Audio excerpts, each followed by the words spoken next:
បាទសូមគោរពជំរាបសួរពុកម៉ែបងប្អូនទាំងអស់គ្នាបាទដែលជាអ្នកស្រឡាញ់និងមានជំនឿលើវត្ថុស័ក្តិសិទ្ធិរបស់ខ្មែរយើងបាទដែលកើតឡើងអំពីធម្មជាតិដើមឫស្សីបាទថ្ងៃនេះខ្ញុំបាទសូមបង្ហាញនៅវត្ថុស័ក្តិសិទ្ធិរបស់ខ្មែរយើងបាទដែលកើតឡើងអំពីធម្មជាតិដើមឫស្សីហើយឫស្សីទាំងប៉ុន្មានអង្គនេះបាទទាំង8អង្គនេះគឺមានឈ្មោះថាឫស្សីកូនក្រកបាទឬក៏ហៅម្យ៉ាងទៀតថាអាឋានធម្មជាតិកូនក្រកឫស្សីបាទអាឋានធម្មជាតិបាទកូនក្រកឫស្សីបាទនេះអង្គទី1បាទអង្គទី1គឺប្រភេទដំណក់ទឹកភ្លៀងបាទគឺថ្នាំងខ្លីស្អាតមែនទែនហើយដំណក់ទឹកភ្លៀងចាប់ឧបដឹកកកើតមកគឺឡើងកណ្ដាញ់ចេះបាទឡើងកណ្ដាញ់កញ្ចុំចេះបាទណា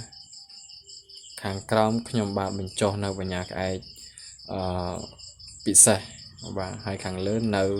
មិនទាន់បានបញ្ចុះនៅឡើយទេពុកម៉ែបងប្អូនណាបាទកម្លាំងបាន70ឡើងទៅបាទណា 70% ឡើងទៅបាទបន្ទាប់មកគឺអង្គទី2បាទអង្គទី2គឺប្រភេទដាច់លហែកពីផ្ទៃម្ដាយបាទនេះបាទចំណុចដាច់លហែកគឺបែបនេះ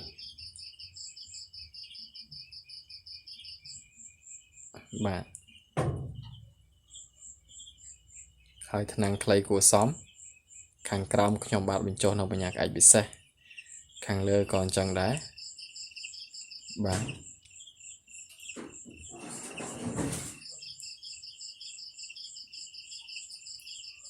កម្លាំងបាន 80% 70% ឡើងទៅហើយបាទពីអង្គនេះបាទបន្ទាប់មកគឺទី3បាទទី3គឺជាប្រភេទការដាច់ការលហែកចេញពីផ្ទៃម្ដាយដែរបាទនេះបាទឡើងកណ្ដាញ់កញ្ចុំតែម្ដងបាទនេះចំណុចកូនក្រកឫស្សីបាទនៅចំណុចនេះបាទនេះបាទ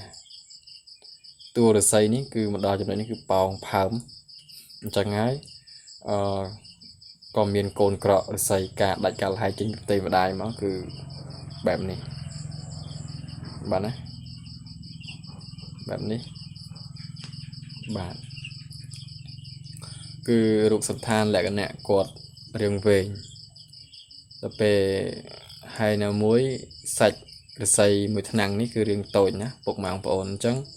ការកកើតការលហែកមកគឺតាមនឹងដែរបាទ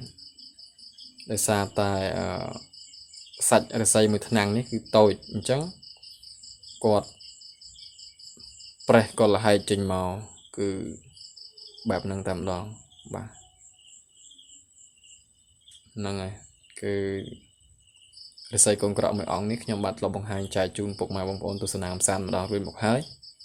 បាទដោយសារតែគាត់ផ្នែកឫស្សីហ្នឹងគឺគាត់ប្រយ៉ងចេះគាត់ប្រយ៉ងចុះមកក្រោមអញ្ចឹងដំណក់ទឹកភ្លៀងក៏រុញមកដល់ចំណុចហ្នឹងក៏ចាប់ធ្វើឲ្យធម្មជាតិដើមឫស្សីមួយផ្នែកឬក៏មួយដើមនេះគឺចាប់ដើមផើមអញ្ចឹងហើយក៏មានកូនក្រកឫស្សីចាប់នៅឧបដឹកការដាច់ការលហែកមកវាអញ្ចឹងបាទវត្ថុនេះគឺកកើតផ្ដុំធាតុទាំង4ទឹកដីភ្លើងខ្យល់ទៅបានវត្ថុនេះកើតឡើងមកណាបាទអញ្ចឹងប្រើខាងផ្នែករកស៊ី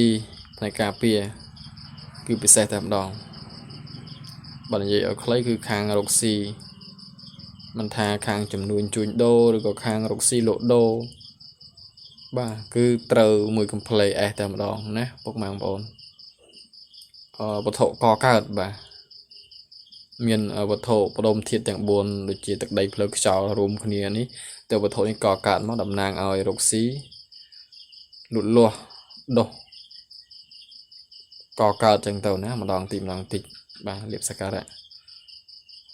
ก็កើតម្ដងទីរហូតតតែមានបានពេញផ្ទះពេញគេឋានប្រហែលហែកចេញមកអញ្ចឹងបាទណានេះបាទកម្លាំងបាន 80% បន្ទាប់មកគឺទី4ជាប្រភេទការដាច់ការលហែកចេញពីផ្ទៃម្ដាយដែរបាទនេះគឺប្រេះលហែកដាច់ចេញមកកូនក្រក់ឡើងកណ្ដាញ់ខ្មៅមួយកញ្ចុំអញ្ចឹងបាទនេះហើយបាទចំណុចកូនក្រក់នេះ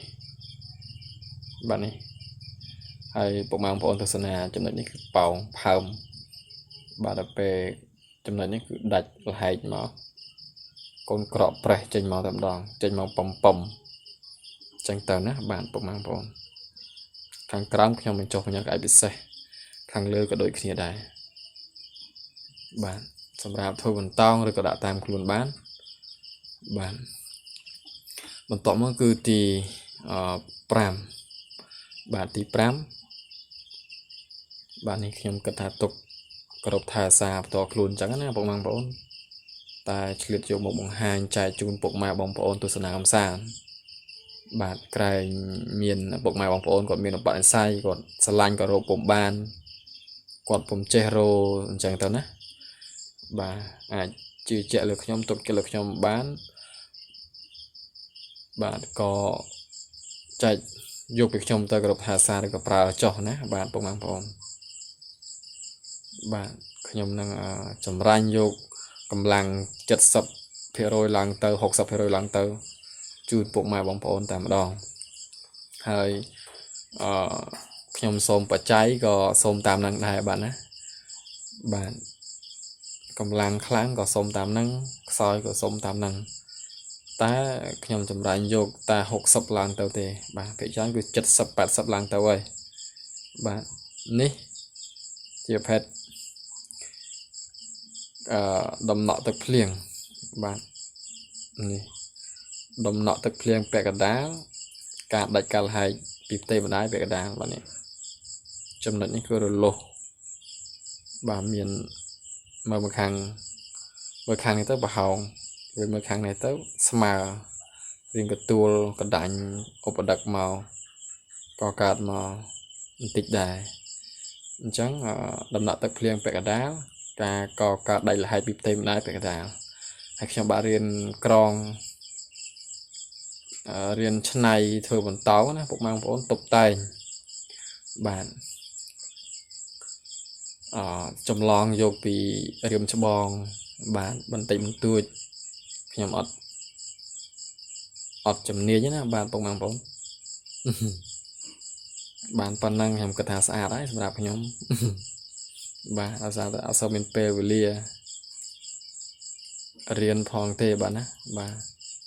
ខាងក្រោមខ្ញុំបញ្ចុះបញ្ញត្តិឯកពិសេសបាទណាហើយរៀនក្រងរៀនរុំបោះធ្វើបន្តោងញាក់សាច់បាទនេះចំណុចកូនក្រក់បាទដាច់កណ្ដាញ់កញ្ចុំកម្លាំងពុកម៉ែបងប្អូនមួយអង្គនេះកម្លាំងតែចំណុចនេះរៀងរស័យរៀងនៅស្ទើរបន្តិចបាទខាងលើក៏ខ្ញុំបានបញ្ចុះបញ្ញត្តិឯកពិសេសដូចគ្នាដែរបាទគឺអង្គទី5បាទណាបន្ទាប់មកគឺទី6ទៅតែបានប្រហែលជាខ្ទង់2សប្តាហ៍ពុកម៉ែបងប្អូនបាទនេះការដាច់កាល់ហែកពីផ្ទៃម្ដាយញាក់សាច់ឡើងកណ្ដាញ់ខ្មៅคลิกតែម្ដងការបានដំបងគឺរៀងសាច់កណ្ដាញ់ក៏កើតកូនក្រក់មកលហែកដាច់ពីផ្ទៃម្ដាយគឺមើលទៅឃើញសតែដល់ពេលត្រាំប្រេងទៅឡើងកណ្ដាញ់កញ្ចុំខ្មៅคลิกចឹងបាទនេះប្រភេទដំណក់ទឹកភ្លៀងបាទនេះបាទកម្លាំងយកតែមែនទែនបាទមួយអង្គនេះថ្នាំងខ្លីល្អខ្ញុំបាទមិនទាន់បានខាត់កែគុណឲ្យស្អាត 100% ទេបាទនេះដោយសារតែខ្ញុំបាទទើបតែយកចេញពីក្នុងតឡាប់ត្រាំប្រេងបាទណាត្រាំប្រេងដើម្បីថែសារសាច់និងពណ៌សម្បុរស្អាតកុំឲ្យស្វិតចឹងទៅបាទណាស្អាតណាស់បាទស្អាត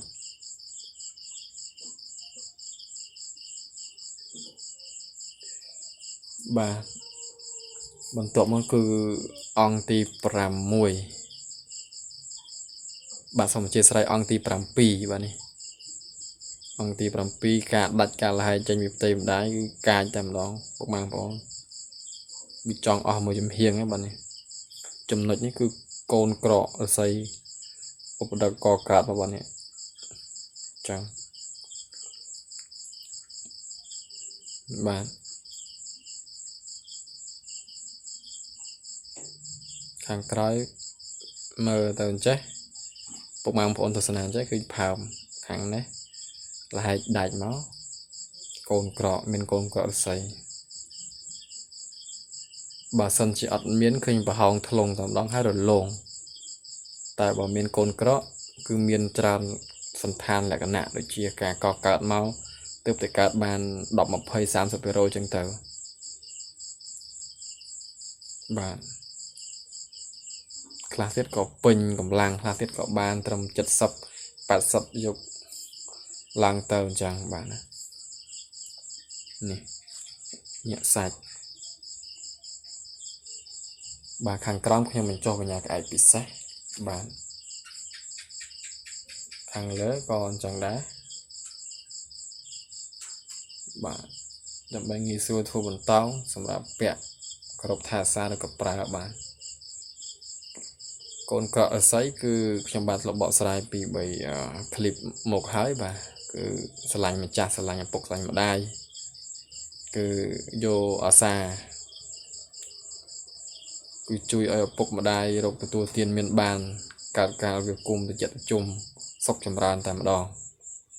បាទបន្តមកគឺអង្គទី8កូនពៅពុកបងប្អូននេះបាទនេះកូនក្រក់នៅប៉ុមហើយបាទស្អាតណាស់បាទមួយអង្គនេះរាងតូចតែកម្លាំងគឺលើសពីគេបន្តិចបន្តួចគឺគាត់ពេញកម្លាំងហើយ